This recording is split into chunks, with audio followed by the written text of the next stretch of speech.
myself, you know, you guys are walking around with your finger up your nose instead of reading the Bible, you know what's going on. But Amen. I'm not a nice guy anyways. You have to admit the Apostle Paul was brave. Yes, Yeah, sir. right. None of them carried a 9mm. Yeah. I do. None of them knew karate. I don't. I have on my wall, Brother Bob, 2 certificates of graduation from Kwandai School. 2 black belts hanging up there. Brother Ron Tottingham out in Sioux Falls, South Dakota, gave me an honorary black belt. A fellow in my church, Roy, taught icon blue and all that kind of stuff. And he was up to my church many years ago. And he said, Brother Heaton is a black belt in the Bible. Someone gave him a black belt. So I always tell people, don't mess with me. I have 2 certificates. Nothing else. I will whip you to death with that belt. So.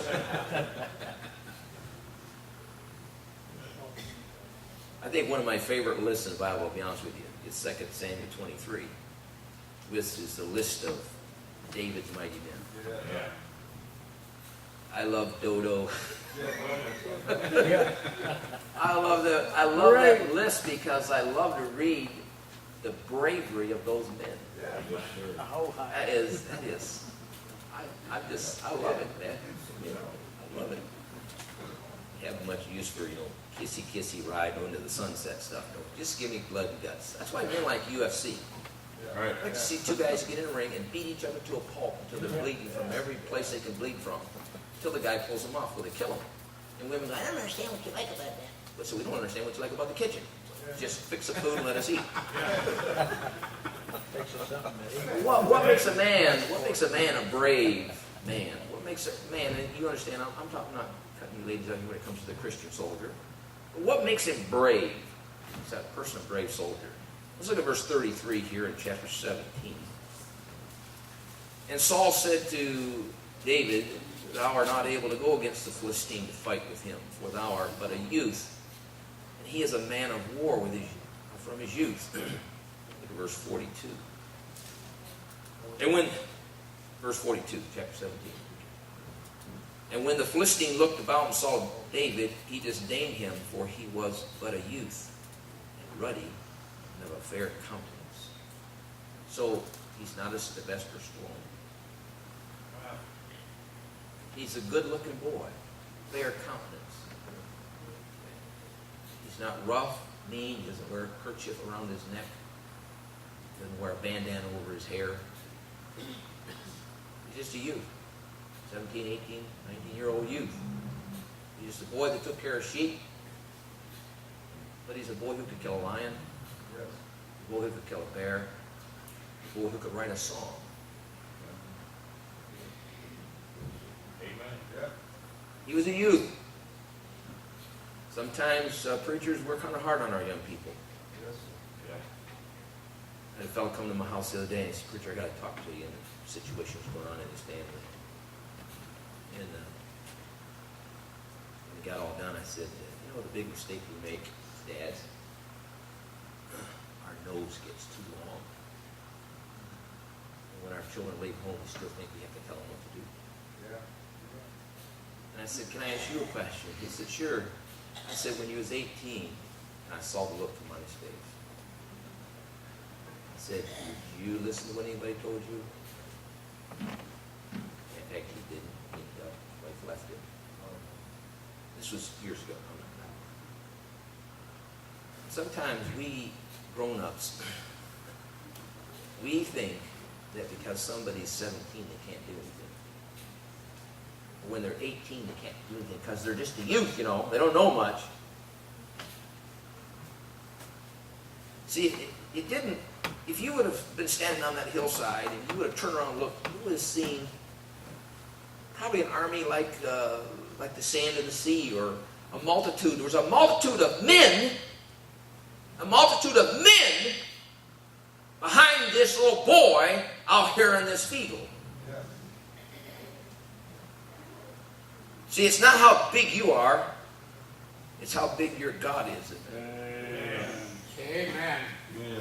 You're nothing. Right. Get it in your head. I don't care if you're 62, I don't care if you're 52, 42, 32, you are a zilch. Yeah. The size of what you are is the size of your God, not the size of your bank account or the size of your knowledge or your degrees. Yeah. Amen. So you got a lot of degrees. Yeah, well, I'm cold-blooded, so I need something to warm me up. Amen. Go to 1 Samuel 9 a minute. I got degrees, so I can talk like that. Say, well, you wouldn't know unless you're there. Well, I'm there. I got it. Somebody said, why'd you get those? I said, so the next time that one of those guys who never invited me before, but now that I got a degree invites me, I'll say, you didn't want me when I didn't have a degree. Why do you want me now that I got one? Because I don't preach any different. They just I'll introduce Dr. Heaton to you. I get up and go, ha! 1 Samuel 9, look at verse 2. And he had a son whose name was Saul, a choice young man, goodly, and there was not among the children of Israel a goodlier, I like that one for an English word, person than he. From his shoulder and upward he was mightier than any of the people. So what's your point, preacher? What's the connection? Just give me time. I'm preaching. Saul was at least a foot taller than everybody else. Are you following me here? He was a foot taller than everybody else in the nation of Israel at that time. At least. He was a big man. But he didn't have enough intestinal fortitude with all of his equipment to walk out on the field and say to Goliath, come here, buddy, Sonny, go, I'll show you something. Right. Because Saul didn't have a God. Amen. Saul had a religion. A man who's got a God isn't depending on his church. He's not depending on his education. He's not depending on the books he's written. He's not depending on the years of experience. He's depending on God. Because I'm going to tell you something. I've been in long enough to know this. I don't care how much experience you got. There are going to become some things in life you're not ready for. Amen.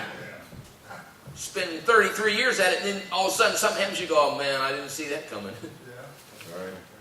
Right.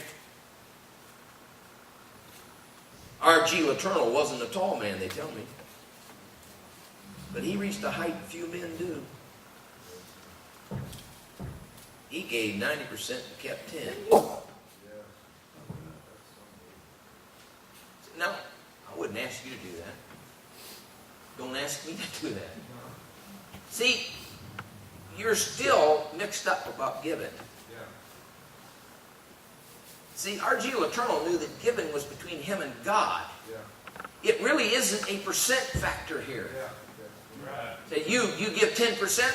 I don't know. I might give 20. I have no idea what I get, but I just tell my wife, write the check. I mean, I can't actually believe what we're giving in missions. I'm not telling you. It's not that I'm proud of it. I'm just saying I'm not telling you. Why? It doesn't concern you. But my wife, she said to me in missions conference, she said, what do you want to do? I said, honey, whatever you write on that paper, that's what we'll do. When I saw what she wrote on the paper, I thought maybe my wife lost her ever loved mine.